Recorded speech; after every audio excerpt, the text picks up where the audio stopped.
Welcome back. I'm here with Andy Traub. I'm Sten Morgan, and today we are going to talk about why clients buy or why they don't buy. It's kind of the most important question in business, because if you get in front of people and they're not buying, then you need to figure out why. And yet there's some people that when you put someone in front of them, they're able to close. Yeah. And I also think there's advisors out there that are very frustrated that they're not closing more, and they're not asking themselves the questions to understand why their closing percentage is so low. And so we're going to get into some I like to think that it's always their fault. Exactly. That would be a problem. That's where my instinct goes. Yes, that is where our human instinct goes. It's not me, it's them. Which is another reminder of why our human instincts are not healthy. That's right. So we do want to understand why people make decisions, and these are universal things. And if you understand these universal things, then you can prepare and adjust accordingly. And I really appreciated, as we were planning for the episode, that one of the very first things we talked about is that one of the main reasons people buy is because they buy based on their needs and their wants. And you jumped in right away and you said, but we have to remember that their perception is reality, and that we have to work upon not what we think they need, right? Not what the advisor thinks they need, or what they should want. That's right. But what their reality is reality, period. So as an advisor, how do you understand their needs in a way that helps you then identify, okay, I have a product or service that can help them? Part of recognizing this, it's one of those things where advisors just, you do what you've seen advisors do, what you were trained to do, and many of us don't stop and say, is this truly a great experience if I was in the client's shoes? Yeah. So if, as an advisor, I start talking about me, my firm, our history, our products, our track record, I almost imagine like a meter in the clients where it's like they give us a bunch of benefit of the doubt. They're like, this is going to be a great meeting, and we're losing points. I don't know if you've ever seen people where they put the tip out on the table to start. I don't know if people actually do this, but I've seen it in movies. No. You put a stack of money, and it's like every time the server messes up, you take $1 away. But in my mind, essentially, it's that like we have the opportunity to level up the meeting to where like, wow, that exceeded my expectations, or to be like to slowly fall. What I think about is and it's actually happening next week. They're going to have the first Republican debate. Is that they have people and they have these focus groups and they have little knobs, right? Yeah. And imagine if you could see the knob of your, and the mental knob of your client going, it sucks. This is really good. Yeah, you're losing me. And so to that point, I think it's important to say like what's on their mind as quickly as possible when you're in a meeting. It's like, what's your pain point? Why are you here? Those are the kind of open-ended questions I start meetings with to kind of gauge, they're coming in hot with something that's kind of on fire, or, we just finally found the time to get around to this. Yeah. Ultimately, as their advisor, it's our goal to take that in, affirm it to whatever degree it makes sense, or pivot to saying, I hear that, but hey, did you know about this? Right. The goal, but it all has to feel like it's about them, not that it's, I hear you, but now let's get to the thing that benefits me, which is I got to sell you something. Right. And so a great first meeting is qualifying both ways. Am I a good fit? Are they a good fit? Do I understand who they are? So that in turn I can come back and say, yeah, I want to do business with you, or I don't. Using the average versus elite filter, the average, and it's fascinating how many advisors really feel like they need to, and that clients care about how long they've been in business. Let me tell you a bit about ourselves. I mean, I equated it to I'm bleeding, or I have a toothache, and I go to the dentist. He's like, "Well, let me tell you about our company." I'm like, dude, I don't care about your company. I'm here. Fix me. That's right. Right. So people are in pain, even if they don't look like it. So get right to it. And we'll close the meeting by saying, "Hey, just so you know, we've been around for this long. Here's kind of the clients that we work best with." It's important. Hey, tell them how you get paid at the end. But don't open with that. Don't open with here are the pillars of our firm, our three-legged stool. Like if you truly try to put yourself in the client's shoes, that if you were a client in that situation and you felt like right away I'm into the spiel, it would not feel great. Yeah. Before we move on to the second one, that last part you said you feel like the client feels like they're in the spiel. No one wants to be in that. That's right. I feel like I have to look that up, but like there's a definition of that, and basically it's like a rote or a memorized, and it has nothing to do with the person. You just say it.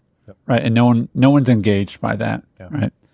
The next thing that you have to understand why clients buy or don't is understanding their emotions and desires. The average advisor or just salesperson in general will just wear someone out emotionally in order to get to a sale. No. The elite advisor creates confidence, creates excitement, expresses empathy for where that person's at.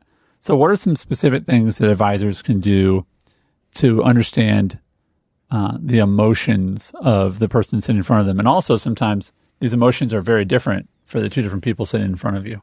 That dynamic can be really... Yeah, if you have business partners, spouses in a room, it could be a lot different. I think first we should talk about like the things we should almost assume are true. There's some level of reservation, hesitancy. I don't know if fear is too strong of a word, but I think that can almost apply to everybody that comes into your office or is on a call with you. Because when it comes to money, the reason you're in your position there and theirs is they don't enjoy it. Even if they kind of have done well, it's like, I just don't, it's more of a frustration, or there could be something, and I've had this before with clients, where every time I share something, their immediate reaction is, oh yeah, I think I've heard of that. And I sense in them like this ability of like, I can't let them know that I don't know a lot of this stuff. And so I think there's a lot of emotions and fears. You can almost go in assuming to some degree, which you need to be careful of assuming, but like there's almost a baseline for most people out there when you interact with them. It's a very vulnerable position to be in. You know, it's like going to the doctor and they're like, well, we have to do an exam. And you're like, okay, do your thing, doc. And they have like 10 people come in the room. Yeah. Just What's me? that Oh, weird. metal object for, right? But it's very vulnerable. And I've seen this, and obviously the goal is to change this, but the emotion can come in. And friends, you also need to learn how to read the body language. When the arms are crossed, right, and they're leaning back in the chair, they're not comfortable, they're disengaged, and they're guarding themselves, right? So you have to be aware of the emotions. And so you can't come on too strong. You need to build some rapport. You need to show value as quickly as possible and not waste their time. So emotions and desires are very, very important, and you have to be good at getting to those, I think, as quickly as possible. Yeah, I was in a meeting just 2 weeks ago, husband, wife, they've started multiple businesses.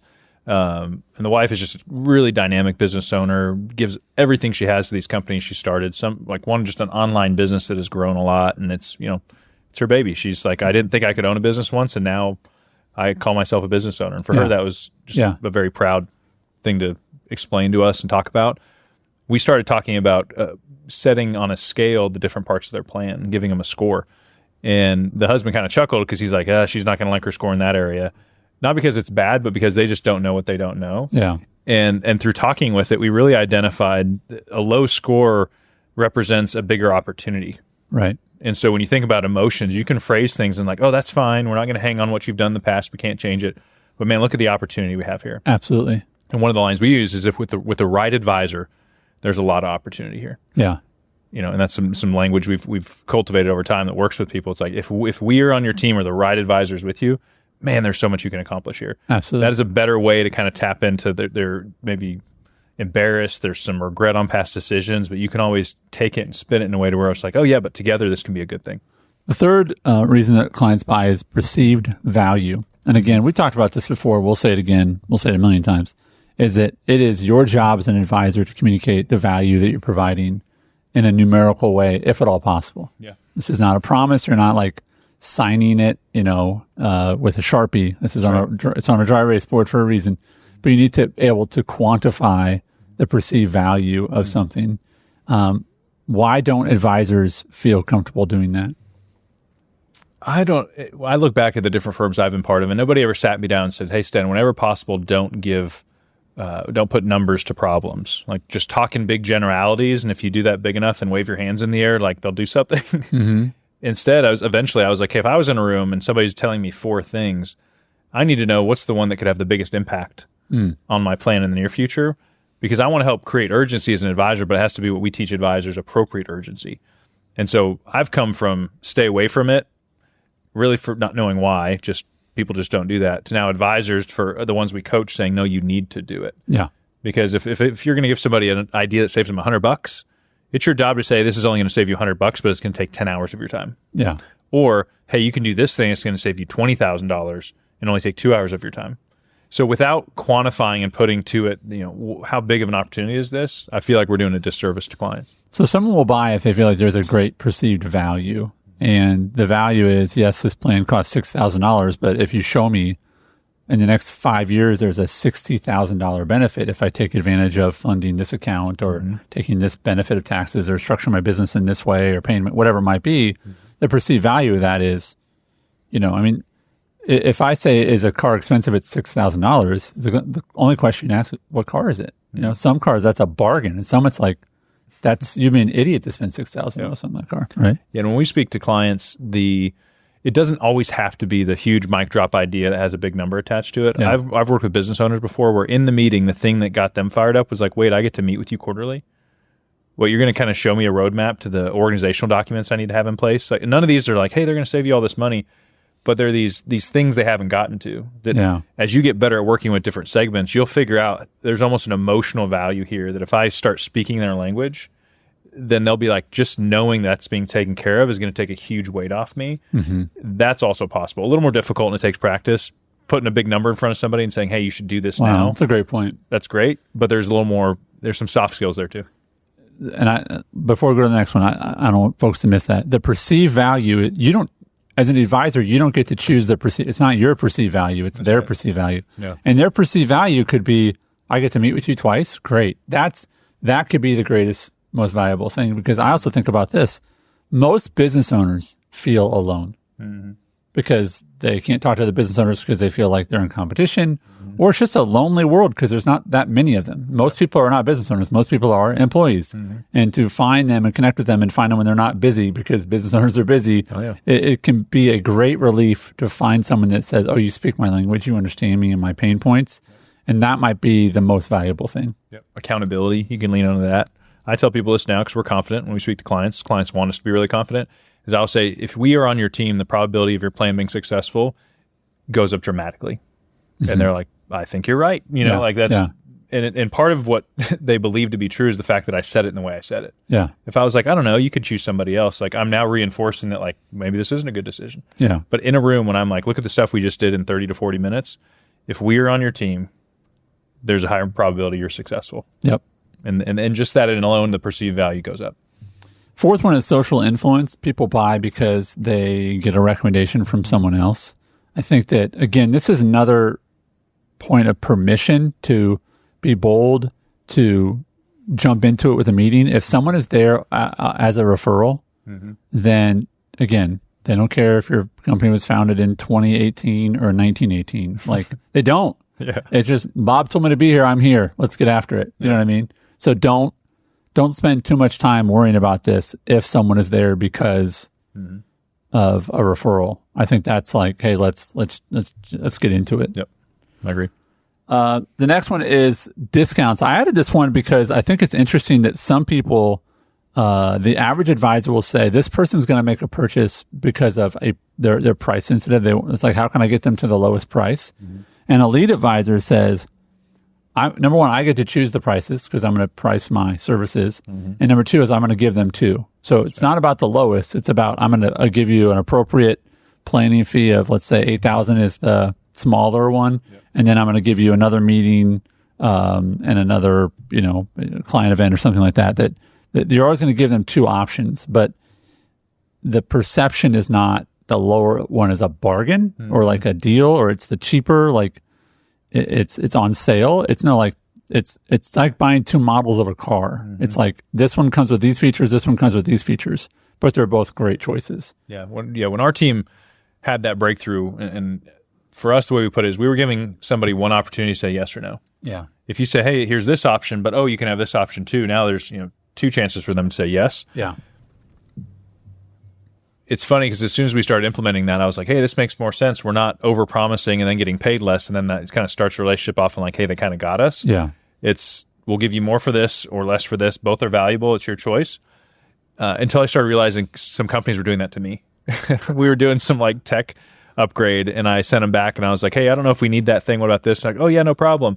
And I was waiting for the thing to come back, and it was less stuff for less price. And I was like, that's just healthy. It's just good boundaries, and it's like my time is valuable. I'm not going to let somebody ask for the same amount of work and pay half, but I am open to giving you options. Yeah. And that's also, it's why clients buy or don't buy. And also some of these reasons that you hear today are, you'll learn, okay, this is not a client I want to work with because they're just about the discounts. Can I get it less? Can I get it? Mm-hmm. I don't know if that's a person you want to work with for a while. And I look at most of the time whenever I've accepted a client I shouldn't have, it was one because I had a scarcity mentality. I didn't think there was another great client there. I just had to create activity for the team. Or there was something in me that was not able to set good boundaries and just say, hey, here's what it is. Like, I'm not going to turn anybody away like I used to. Oh, you don't have enough money. You're not willing to buy insurance now. It's like, I'll work with you. Here's the ways we work with people. And now it's your choice. Yeah. And when I freed myself of that desire to be chosen, or if someone says no, that's an attack on me. It's like, truly, I'm not the best fit for everybody. Yeah. And there's something freeing in that too. Yeah. Another reason people buy or don't buy is product quality and features. I want to ask you, because this is, as we coach a lot of advisors, they want to have a planning business that's more uniform. And so how customized do you have to, or how many features, like how important are the features, as in I'm going to make this maybe feel custom versus actually be custom. So let me see if I can rephrase, like the idea of, to the consumer, they feel like, oh, this is a really customized plan. And in that sense, it is. Yep. But to your staff, yeah, it's not that customized because they do those 7 things every day. That's right. Right? Like no one in the kitchen at a restaurant is thrown off by an order because it's like, yeah, it's customized, but we have all those things. That's right. Right? So how important is it to make them feel like it's customized, but also keep it uniform for your staff? I mean, if you want to scale it all, there's a point you're going to hit where it feels kind of jumbled, and I've been through all these stages of my practice, and we're passing notepads around, and there's just enough horsepower on the team to kind of glue it together and deliver it on time.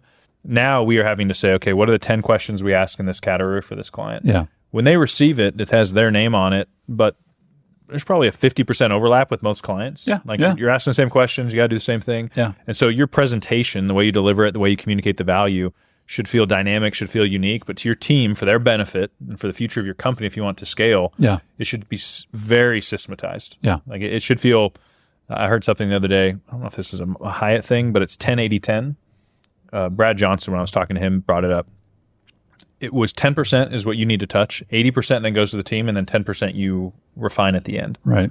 And so to create that, you have to have a system in place. The team doesn't need free reign to just customize everything. That 80% in the middle is something you've laid out to say, you're going to fill this out, you're going to ask these questions, we're going to request these documents, we're going to put it in this template, and then I'm going to come in at the end and put my spin on it. Yeah. Kind of put my voice to it. Yeah. So again, people buy because they feel like it's customized, so it does need to feel customized, but to your staff, it needs to be uniform. That's important. Another reason people buy or don't buy is because of convenience. So I think the average advisor looks at that and says, I'm going to try to make this as easy as I can for the consumer. Mm-hmm. I think an elite advisor just says, yeah, that'll be done. Like they don't even let the person touch it again. They're just like, yeah, we'll take care of that. Yeah. Like, and that level of, I'm not going to get, it's an image of, let me give you 3 names versus I'm just going to make the call for you and we'll get you the paperwork and you just sign it. Yeah. Like that's the elite level of thinking when it comes to convenience. And when we do the 2 pricing tiers, a lot of times it's how involved are we with the implementation. Yeah. If all you want is the idea and you'll make the calls and you don't need us involved, then that's one thing. But if you're like, no, I need you guys to brainstorm the idea with me, we need to refine it together, and then I'd like your help in kind of pushing that ball forward, that's just a different engagement. And some people will jump in and do it themselves, a lot won't. But from a convenience standpoint, there's something in our industry that things are just hard.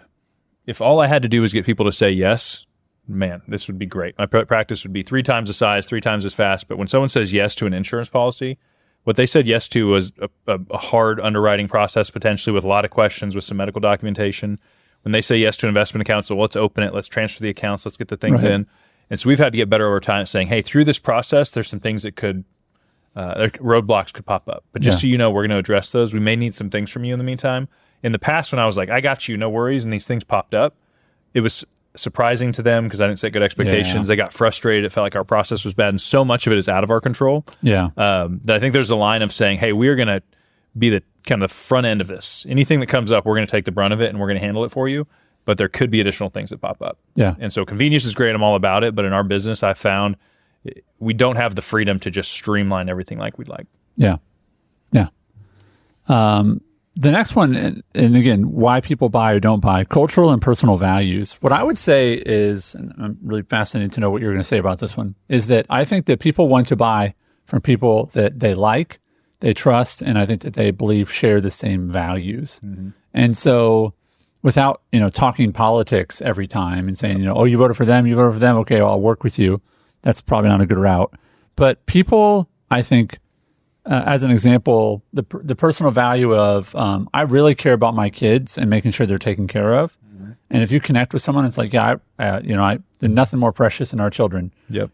The conversation about life insurance can be based upon that personal value. That's true. Of like, okay, yeah, like I want to make sure my kids are taken care of no matter what, right? Yep. So if you talk about kids and you say, okay, speaking of kids, and then you go into the insurance conversation, right? And also the personal values of, and I'm interested to hear your thoughts on this, of, I think the government needs to be funded, right? But no more than necessary. Like the value of, I recognize I need to pay what I need to pay, but I'm not going to pay any extra, right? I think that that's a value that a lot of people go, darn right. Yep. I heard somebody talk once. They were saying, the government, the IRS will not reject your checks. Like if you want to give the IRS more money, like you just start sending them money, like for free. Like they would, like people are like, oh, interesting. Usually it's people want other people to give more. We don't want to give more, and we spend a lot of time helping people give just the right amount when it comes to taxes. Right. I have pushed back on this over my career because there was some head trash for me early on about like I'm not old enough, I'm not in their demographic of a client, I can't relate to them in certain ways. And so I took the path of saying, I'm going to overcome personal connection, value relationships with pure value. Yeah. Results are going to be the thing that I win business over. Sure. Which is valid. Which helps. I do think over time, I had a meeting the other day with somebody and they're like, they brought their 5 kids into the office because their in-laws hadn't come into town yet. And a ping pong table was going, you were hanging with them. And I look back and they know I have 3 kids and they were like, there was something about like, it was nice to bring my kids in here and know they were just welcome. Mm-hmm. That was great. I think that put some stuff over the top for us even quicker. Oh, sweet. I'm confident we would have closed that client purely off of results process alone. Yeah. But over time, I had to, because the soft, EQ stuff wasn't my natural strength. Yeah. I had to go to my strength. I had to go results at all costs. What are we going to do? And then over time, I've had to build the soft skill of like, hey, I'm just going to sit in here person to person, ask some good open-ended questions. Yeah. So that is a valuable skill. You're listening. You may already have that. You might be listening saying, I don't have any of that. We'll build that over time, but don't use it as an excuse to not close great clients. Yeah. Yeah, I really appreciate it. And I think if you're going to go anywhere, like go towards, I'm going to provide great value. Say, I might not connect with them on all things, but I'm going to wow them. Like I'm going to do a great job for them. Like your primary job is, I think about I'm trying to remember who that doctor was, but it was some doctor show and he was just a jerk. He was a jerk. House, yeah. He was a jerk. Yeah.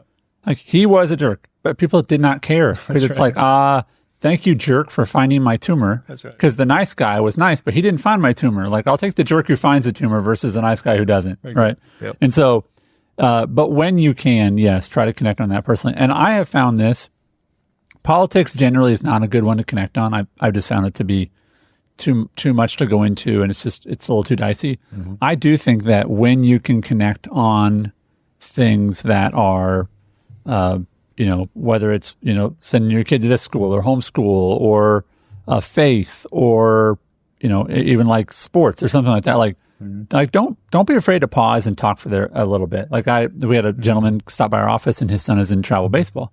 Well, I coach baseball. So we talked about that and it was like this deep, deep connection. And then I said, okay, well, let's get to business. Yeah. And it's like, don't skip past that and think it's unimportant because it really is important to some people. Good. 2 more. Another reason people buy is fear of missing out. And, there's scarcity as in they only produce so many of these sort of fear of missing out. And then there's fear of missing out, which is the clock is ticking on this strategy or you didn't know about this. I think about like, open enrollment for, health coverage or things like that. Like that is truly missing out. Yep. But how do you communicate FOMO in an authentic way to clients? There are opportunities that come along in our business to where you can do that in a healthy way. There's times where they reprice life insurance. It's like if you buy it this much, it's going to cost you this much per month. If you wait because the insurance company is repricing it, it's going to cost you $20 more a month for the rest of your life. That's our responsibility to say, hey, just so you know, this is happening. Hey, you're going to convert your policy. If you wait any longer, it's going to go up by this, and you help create the cross-even point and say, it's going to take you 10 years to break even. You need to do this now. Investments are difficult at times because you don't know. Yeah. You're just kind of saying, hey, I think it's going to be good.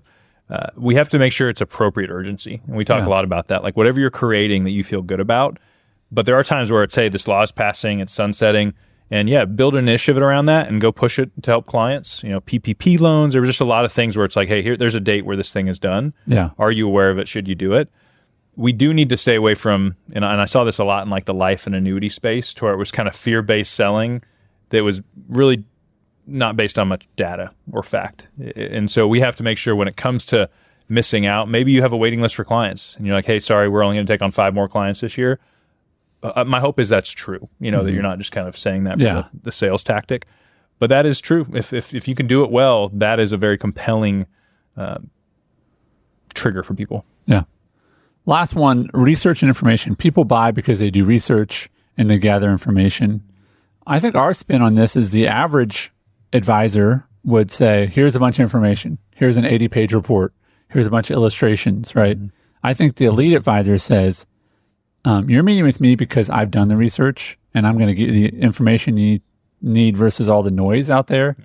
And instead of an 80-page report, which you can have and we'll keep it in a folder, or here's a jump drive or whatever, to have. Yep. But I think the elite advisor helps them make, and also simplifies, not dumbs it down, but simplifies it, boils it down to, here's the information you need to know to make this decision. Here's the 4 things. Now let's go make a decision. Versus having a 3-hour-long conversation and like they have to get a PhD in something and they're totally overwhelmed and they're like, this is way too much. You're the advisor, so advise them, right? Where do you feel like you do a good job of boiling things down? Like, how have you progressed? This is the last one as well. How have you gotten better at simplifying versus saying, gosh, I want them to make a decision, so here's all this stuff, right? How have you progressed in that area? It's a work in progress. I'm still trying to put myself, remove all of the industry experience and financial knowledge I have and say what would feel good to me. And part of it, really, I'm putting a lot more weight within our team on the way it looks when we deliver it. Like, is it succinct? Does it look clear? Do we just say, hey, here are the 4 things you need to do? Again, to your point, there's more data if you want to look at it, but here's really what the meat of it is. Yeah. And so that's where we're spending our time now, is there's an assumption from the client that we are doing research, that we do take our job seriously.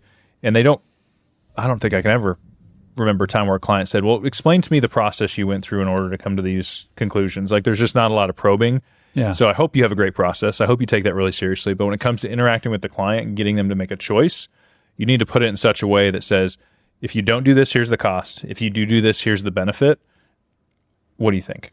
Right. With just enough data, just enough there to where you don't overwhelm them, put them into like they're paralyzed because they don't know how to interpret the data. That's your job. But we're in a business of like, you need to give them enough information. Yeah. Coach them, educate them. Don't be scared of sharing things with them because they need to make the best decision they can. Absolutely. Well, the action set for this episode is I would encourage you to, and our notes will be, all of our notes will be in the show notes, so you can see the list of these. But identify the ones that you've been avoiding or you feel like, I'm not really good at that, because you really could be missing out and causing your clients to not buy from you because you're not addressing that one head on. And if you can get all these dialed in, what you do is you remove all the obstacles of why people don't buy. And when you remove obstacles, the path between you and the client is cleared and they're going to say yes.